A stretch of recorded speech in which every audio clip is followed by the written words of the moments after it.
My favorite. It's Judd's Hockey Show. Yes, it is Judd's Hockey Show, recording on a Sunday evening after the Wild loses in a shootout 3-2 to the San Jose Sharks. They have played 2 games since we last did a Judd's Hockey Show. Judd Zolgad, Declan Goff, as always. And the Wild won 1-0 against Seattle. Marc-Andre Fleury, 28-save shutout. Matt Zuccarello, the only goal in that game. Tonight, they go up 2-rip against the Sharks. Not a good team at all. And then they give up the next, 2 goals to tie it. They go to overtime. It was a wild overtime. It was a lot of fun to watch. Nobody scored. And then in the shootout, Kaprizov scores for Minnesota. Sharks get a couple, including one from Nick Bonino, the former member of the Wild. And they leave with a 3-2 victory in postgame. Dean Everson was as hot as I have heard him. It's weird. Sometimes you expect Dean to be mad, and he really tries to downplay it. Like, he shoots fairly straight for a coach, but lots of times when you expect him to be at his most PO'd, he's not. Well, tonight he was. He said, and I quote, "We got what we deserve. We didn't deserve to win that hockey game." Here's what drives him crazy, Dex, and it goes back to something that we've talked about a couple weeks ago, at least, or if not a week ago. But anyway, the point is this. The East-West nature of this team, thinking it's a flashy, good, skilled hockey team, aside from Kirill Kaprizov, is driving Dean Everson, and I think the fans, absolutely crazy. This is a north-south team that has to play its ass off to score goals. You can certainly go through how inefficient they've been 5-on-5. They got a shorthanded goal tonight among their 2 goals. But the reality is, I think Dean's at his wit's end of watching a lot of very marginally talented players who don't wear 36 or 97 think that they are going to look like Denny Savard with the spinorama, which, by the way, Dean mentioned tonight, the spinorama. We think we're going to do spinoramas. And I don't blame him one bit. This is not a playoff team if they try to be as cute as they're currently being. They are a playoff team if they work their butts off. But, 1 goal in Seattle. Fleury played a great game. Credit to him. But that could easily be a loss, too. This team, plain and simple, has to start to work its butt off and quit thinking that it's some skill, high-level hockey team. Yeah, you loved the buzzword identity from the local TV broadcast about 2 weeks ago into the season, and yeah, they don't know their identity. They don't know their identity, and they're not a skilled team. They can't play as deep as they were last year, and losing Kevin Fiala is one thing, and that's a domino effect. You knew you weren't going to just solely replace his production. But this team is not good enough to win on talent alone. I'm paraphrasing Herb Brooks there a little bit. You don't have enough talent to win on talent alone. Their goaltending's been really solid. I know Gustafsson let in a real softie from former Wild player Nico Sturm at the end of the game on Sunday night. That definitely should not have went in. But my broken record theme is this team can't score 5-on-5, and it's killing them. I mean, Judd, they've played. You and Mackie kind of laughed at me when I said 6 5-on-5 goals in a week in 4 games. They've scored 4 5-on-5 goals in the last 3 games. Yeah, that's it. They can't score 5-on-5. They don't have the talent to do so. And I don't know, as currently constructed, they can win some games 2-1, 1-0. I mean, we've seen it already play out a few times, and as recently on Friday night against the Kraken. I just don't know if that's a sustainable and believable way for me to convince that this team is good if that's how they're going to win games. They have to figure out ways to generate more consistent offense. Right. If they're going to be taken seriously. And Dean's point is it's there. You just have to work. That's the problem. Like, if this team was just inept, they couldn't grind, they had no skill, then it would be like, okay, you're just not good.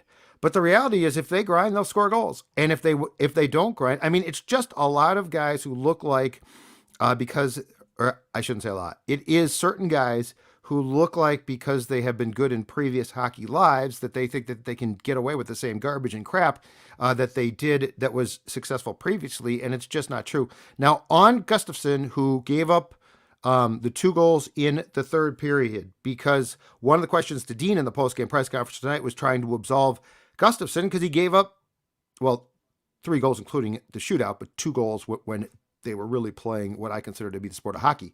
And Dean's quote was, "We should have been able to finish it," meaning, because I think the Sturm goal drove him crazy because it's a terrible goal. Horrible goal. But the reality is this too. The Wild, Fleury's great of late. He's unbelievable.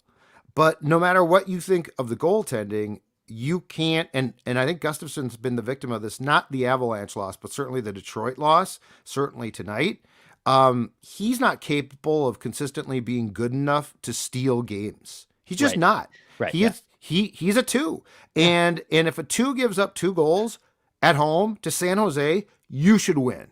That Detroit game. It was another prime example. He played well enough to win. They didn't score goals. And to ask him, hey, dude, don't allow bad goals. He's not capable of that. He's going to allow some Right. bad goals. That's just him. So, where I'm going to side with Dean completely here is say they've got to have guys get to work. They've got to have guys who play, grind it out, muck it up, get to the net, get rebounds. This whole thing of thinking that you are some high level skilled player for a lot of this team is folly, and it's going to lead to more problems. And as you documented, 5-on-5, you got to score some goals. Mm-hmm. And, this isn't me trying to be too negative here, but a guy who they have to have show up and be a talented player who's going to play significant minutes. I mean, Matt Boldy's been kind of a ghost over this last week. No goals in the last 5 games. I mean, when you lose Fiala and you thought you can replace it with Boldy, that's not a complete miss there. Like, Matt Boldy's probably one of the most talented players on this team, obviously. But he's been a passenger. He's been below a passenger, in my opinion, the last 5 games. I know I've been using that word a lot this season with certain other players, but he's got to be better. I think Kirill, Kaprizov, and Zuccarello potentially could be broken up here in the next game going into it, just because Dean also mentioned the whole, they want to play a more north-south game, and they have to figure out ways to not play as much east and west. And as much as it's when they're on, and Zuccarello and Kaprizov with their passing and their playmaking and their IQ and knowing where each other is, even when they aren't, it's fun to watch. But right now, they need to spread out this offense in a different way. You can't just have those two on the ice, and Zuccarello and Kaprizov, and expect, well, that's it. That'll carry our offense. That'll score all of our goals. That's a one-line pony show, and that's going to hurt you again. So I think it's getting Boldy going. I think it's potentially breaking up Kirill and Zuccarello. Positively, I thought Marco Rossi had another great game today. Mason Shaw had a great game today. And judging by the comments, Mason Shaw works his ass off. Yeah, and that's the guy that Gene's talking about, right? Like, that's what he does. He works his ass off, and he'll get rewarded, or his line mates will get rewarded for a goal. Connor Dewar tonight, great goal, right? Like, that was It was a shorthanded goal. They came in a rush. Dewar's not going to beat you on his talent alone, but he's 2-on-0, and look, he's probably going to score some of those chances here and there. They need more offense, and if that means breaking up continued lines that have worked for them in the past, they have to try it. They kind of have to try almost anything and everything at this point.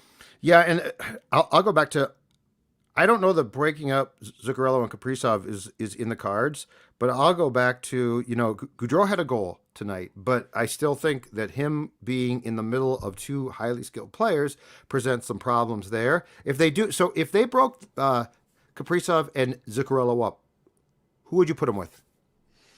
What center would I put them with? and like which lines? So Kaprizov and whom? And I would definitely dabble. I mean, because like Kirill and Boldy are the same shot, right? They're both left, I believe. Yeah, but both of them can play the right side, right. And Boldy plays the right side now that Jordan Greenway, I know you're shocked by this, is out again. Yeah. I would try to pair up Kirill. I would break up, first off, I would break up Mats and Kirill at this point. I'd break them up. And I would probably put Kirill with Boldy. I would try something there. I wouldn't also be upset if it was Zuccarello with Boldy. I think Boldy needs to get his game going a little bit more. I kind of feel good with, I'm not saying Kirill has to play with slappies, and it'd be kind of disrespectful for him to play with slappies. Well, he sort of does with Gaudreau. Exactly. So he's a bit of a slappy. I would like to get Boldy going. So whatever sparks getting Boldy going, I think is kind of a trickle-down effect of that other player who is supplying him is also going to be in an effective role. I mean, we were all wondering, and the league was wondering, how will Kevin Fiala play without Matt Boldy? And then conversely, how will Matt Boldy play without Kevin Fiala? Fiala's been pretty damn good with the LA Kings so far. Boldy got a really nice start to the season, but now no goals in the last 5 games. I think just 1 assist. In that time frame. So can you get Boldy going? Does that spark something else? And if Kirill and Mats end up together again down the road, I don't think that's a bad thing either. But this offense is so putrid 5-on-5 that they have to, I think, try anything and everything to get something going a little bit more, to get more offense. Yeah, we did see an interesting experiment. I think it was done a couple of weeks ago now by Dean when the offense had hit a snag again, and it's continued to do so. He had Boldy actually between Zuccarello and Kaprizov at center because Boldy can play. Boldy struggled at center in college, but when you watch him play, he plays like a guy that should be able to be an effective center because it seems like he's got really good vision on the ice and can make some nice plays. So, I mean, that's got some potential. I don't know if they would do that. You know, part of my problem is this too. So, and you knew that this was going to bite them. And don't tell me that Ryan Hartman returning is going to fix it. Because remember, he'd been demoted before he got hurt to a wing, all right? Mm-hmm. But you knew it was going to bite him in the ass when you were going, and you are going, Gaudreau. Eriksson Ek I'm fine with. In fact, I might toy with switching him around as well. Not because I think he's playing bad, but because he is your, in my opinion, best pure center. Now, Rossi definitely not there yet. I still would toy with him playing with more skilled guys to see if it would jumpstart him. But, you know, Dex, the reality is this: when Sam Steele's playing a key role, you know, Sam Steele is a guy. He is just a guy. Yeah. So I think there could be some interesting things to toy with here, back to your point. And I think Eriksson Ek, you know, we've fallen so in love with, well, he has to play, you know, on the geek line. It has to be the, well, first of all, God knows when Jordan Greenway is going to be playing full time. Like, he came back again. I don't think he played, correct me if I'm wrong, on Friday against Seattle, and now he didn't play tonight, and he's not going to play against the Predators in Nashville on Tuesday night, and the earliest he might be back is the Thursday game, I think, against Pittsburgh at the X. But the point is, the guy has basically had issues with that upper body problem the entire season. So, you could toy with Ek with Kaprizov. You could I mean, there's a lot of things that you could do. So I don't think splitting up Kaprizov and Zuccarello long term is in the cards or a great idea. But I sort of like your point about it might spark some things. Yep. Like, it just looks like this offense 5-on-5 far too frequently just looks stale. And the other thing that I saw tonight, and this is the other place where I felt like in the road trip, the Wild made up for this by doing this a bit. And tonight they clearly, although I did not see the entire game because of Viking stuff, but I did watch the highlight package. And just going through the box score here, Dex, Addison, Brodin, Dumba, Merrill, Middleton, and Spurgeon accounted for 4 shots on goal. Nobody had more than 1. And I felt like on the trip, they were activating the defenseman. That Dumba goal was great because it comes with some danger. I get that. But he was activated. He was right on the doorstep and scored.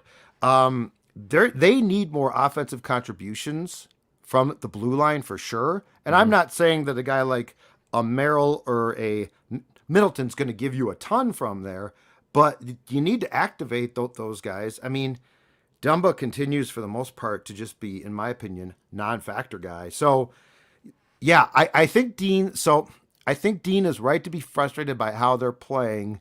I also think that there are some just natural problems here that you aren't necessarily going to fix quickly given the personnel you're deploying.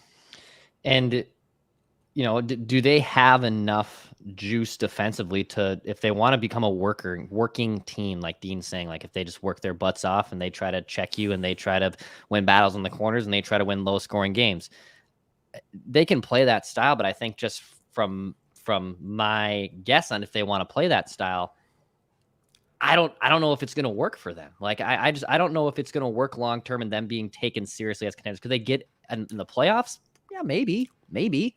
But I don't think I would be as excited, and I don't think I'd be as optimistic as I was last season. And I know that team lost to the Blues in 6 games for maybe a few of the reasons we're talking about, of not working hard enough or not getting the goaltending you needed here and there. And the league is off to a weird, you know, Colorado's starting to figure out a little bit here, but the Central's still a gong show to try to, or not a gong show, but a gauntlet to get through. Yeah. I just wonder if they want to play a workman style game and then rely on goaltending and, you know, kind of a la play Jacques Lemaire hockey and win these low scoring games with stellar goaltending with minimal offensive contributions. I just don't know if that's going to be able to carry them through an 82 game season and then to be taken seriously in the playoffs. Yeah, you might be right. The one thing where I do think that it's frustrating for Dean and for me personally, because my RSN tries to tell me differently, is the identity thing, though. I mean, Dean's point's right. Their identity, no matter how far they can potentially get, and look, they are not as good of a team. They're certainly not as talented as the regular season version of the Wild last year. So I think Dean's point is the only way that we're going to make hay is to play north-south and drive the net and try and score goals. And he's sick of watching guys who are basically him, because this is who he was. He was a worker bee. So I think what he's sick of is, why are guys who are as talent, who are carry the talent that I did with the Hartford Whalers or Washington Capitals? Why are they trying spinoramas? What are they doing? Why are they trying to be cute?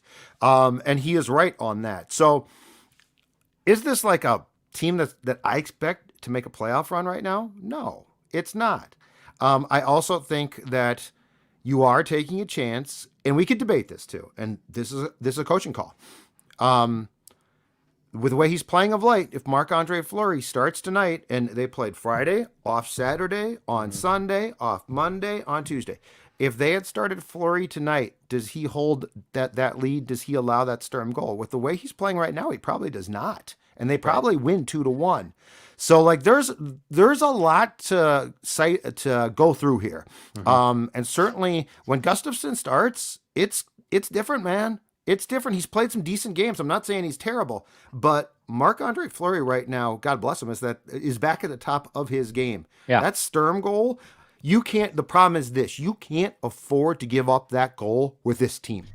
I mean, and looking at their schedule too, like I don't see a situation where Gustafsson's potential, maybe he plays one of these next 6 games. And again, the Wild have a weird schedule conflict coming up. So they'll play in Nashville on Tuesday, and then they're home for a bit, which is great. They have Thursday against the Penguins, which should be a great test. They're home against the Hurricanes, which should be a great test. They have they're off then for 4 days, but they remain at home against the Jets. They have the Maple Leafs. They have the Coyotes. So they got like a 5-game homestand here, but none of them back to back. Some of them with even more than multiple games off. Maybe Gustafsson slides in there just from a rotational standpoint, but I don't think he plays against the Penguins. He certainly won't play against the Hurricanes. I don't think he'd play against the Jets or the Maple Leafs. Maybe the Coyotes. Maybe the Coyotes is probably the only game that he would draw into because Arizona's horrible. Yeah. But we'll get to them in a second because I got a question for you. But yes, okay. Keep going. But I think Marc-Andre Fleury is probably going to start these next 5 straight games, and you should. You need him at this point to bail you out, and he's done that before. He's done that now multiple times this season after a really horrible first 4 period start to the season. Outside of that, he's been money. But again, as much as goaltending can carry to a degree, and I love Marc-Andre Fleury, how much can that 38-year-old guy be the man for you throughout an 82-game season? I think it's just a tough ask. I think that this should be, as constituted right now, I think they're a questionable playoff team, but I think that they should be a playoff team, but I have no expectations beyond that. Unless they make a trade. But again, you are, right up for the current time against the cap. As we've discussed before, that's going to be relieved a little bit at the deadline. But I don't look at this and say, I do look at it and say, Dean's right. This team needs to understand its identity is that of a working team that's not that great. So I agree with him there, but I don't look at it and say, but if they work, they're a Stanley Cup type team. To me, they're not. To me, you had that opportunity and made some trades at the deadline last year for that. But I'm going to go through the Central Division standings here, Dex, for you quick. And I'd like to get your impressions because there are some right now, and I know that most teams are 14 to 15 games in.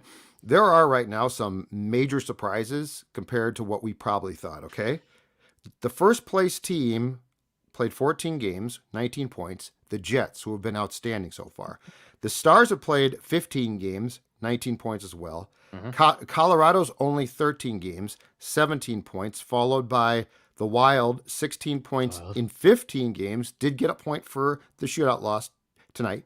Right behind them, this is very intriguing. Yeah, I know. At 14 games played is the Chicago Blackhawks at 15 points. Arizona's played 15 games. They're at 13 points, as is Nashville. The Coyotes, a very pleasant surprise. The Predators, a very big disappointment. Yeah. And then the real shocker, I guess, among the Hmm. disappointments is the St. Louis Blues in 13 games have only 10 points and are 5-8. So as we near the 20 game mark, what do you make of that and the fact that, like the Jets for sure and the Blackhawks, Coyotes are probably surprises, Blues are a disappointment, and right in the thick of that, so they're not really a disappointment, Right. but they aren't achieving what they could, is the Minnesota Wild. I'll give you my answer here in just a bit, Judd. But guess what? I have some breaking news here on this Oh my God. podcast on Judd's Hockey Show. I don't have a sounder to play, but breaking news. Boop, boop, boop. A new sponsor has entered the freight Oh, here love at it. Judd's Hockey Show. A new number one center, if you will, that we've all been coveting to look for. And that is my friends at Lake Ridge Liquors in Vadnais Heights, which has a huge local craft selection of beer, including Surly, including Before I Die. So if you want the Before I Die Surly, you can go get there. They have over 1,000 wines in stock, and probably the coolest thing about this is they have a rewards program. There's nothing, if you go to the liquor store a lot, like Judd and I do, it's kind of nice to have a little bit of a reward system, right? You get a little points here and there, you get a couple bucks off, maybe your next visit. And if you sign up now, when you sign up for their rewards program, they will spot you $5 in rewards for your next visit. They're paying you for a little bit of rewards when you mention SCORE, SKOR. It's Lake Ridge Liquors in Vadnais Heights. It is right off 694 and Rice Street. So go check them out. It's Lake Ridge Liquors, 694 in Rice Street. Go check them out. And thank you for them for sponsoring Judd's Hockey Show and for helping out business here, of course, at SCORE North. To answer your question, I will say this. I am very glad the Wild are in the Central Division. When I'm looking at the Pacific right now, the Knights are hot, man. I mean, the Knights are finally all healthy. They were battling a crap ton of injuries last year. Jack Eichel is back to being the superstar he was that they traded for. Marvelous. The Kings are a fun. We've already seen them play against the Wild a few times. The Kings are great. The Kraken, I don't know. I don't believe this start. They've actually gotten up to a really nice start this season. I don't know if I buy into the Kraken, but to relate it back to the Central, it's kind of good that this division, the Central that is gone just all in a log jam here. It hasn't shipwrecked you. You're not completely far out. If the Wild were crawling from 16 points to 26 points like the Golden Knights have right now in the Pacific Division, just from a math equation, that's hard to do. And can you make up these games? You only played 15 to start the year, an 82-game season. Of course you can. But right now we're kind of approaching that Thanksgiving Day bubble. And I believe if I'm spitballing a little bit, but if you were inside, if you will, the top 8, so if you were a playoff team by the time Thanksgiving weekend rolls around, I think it's like a 75% chance that history has shown that those teams are in the top 8 make the NHL playoffs. And I know that sounds crazy because that's really only 20% or so of the NHL season, but it is a good kind of idea of if you're firmly in that mix on Thanksgiving, odds are you're probably going to be firmly in that mix by the end of the regular season. So can the Wild show something here? And again, tough opponents coming up, especially in a lot of the Eastern Conference against the Penguins, against the Hurricanes, some good tests coming up for the Wild, and they certainly can make up for it. But if I'm a Wild fan, I am thankful that they're in the Central and not the Pacific Division. So I don't believe the Blackhawks, Coyotes are for real. Oh, I no, think God, they're no. I think they're going to plummet eventually. Especially Arizona. I think the Blues are going to pop back up. The Blues are a weird team. Keep in mind the year they won the Cup. I think they were in last place overall in the entire league when Mike Yeo got fired and Berube replaced him, and then they ultimately end up beating Boston in the Cup Finals. Winnipeg and Dallas intrigue me. I think the Stars and Jets, I don't know if they're going to be first or second place teams, but I think that they're the exact type of teams that very well could be stronger than we thought. Colorado will be, I think, absolutely fine. And so my first sort of like questionable team then is the Wild. Because, I'm not going to say, I think they'll be absolutely fine. When the head coach is spitting mad after a loss to a bad Sharks team, guess what? He might be, he might be right onto something. But that's where I think that this next stretch that you just talked about is also pivotal too, because this team needs to consistently show, because you know what, for the most part, especially with Flower, the goaltending righted itself pretty quickly. Gustafsson is who he is. That ain't changing. I think he's going to allow some bad goals. That doesn't mean he's going to allow a ton of goals, but he's going to allow some stinkers. But I think if this team does not get on track, if this team does not work its butt off, and if you have players on both the forward lines and defense trying to get too cute, This team could sink. This team could definitely sink. Potentially rhetorical question for you, but let me just throw these three teams out and you tell me, are the Wild better or can they be better than these teams? Okay. So there's three teams in front of them right now, obviously, in the Avalanche, Stars, and Jets. Are the Wild better or can they be better than Colorado by the end of the season? No. No. I don't. Are they better or can they be better than the Dallas Stars? Yes, but Jake Ottinger in goal can Yeah, be it's a wild card. He's been good. Fleury's 38. But yes, with the way Fleury is playing right now, if nothing else, neck and neck. Okay. To me, the Avs are clearly better. And then the Jets who are off to a great start and they're just a weird team. Do you think the Wild can be better or are a better team than the Jets? And the records are showing different tales right now. Yeah, they aren't better right now, but they can be. Okay. They can be. If Hellenbach plays well, he is a great goaltender. But I'm not, the thing with the Jets is it's 14 games. I'm certainly not completely sold. That being said, I do think that the Jets and Stars could be the type of threatening teams to keep you out of a playoff spot, where I think like the Blackhawks and Coyotes are going to sink. And I would not be surprised to see the Blues bounce back. Nashville, I'm a little bit more out on, I guess, right now.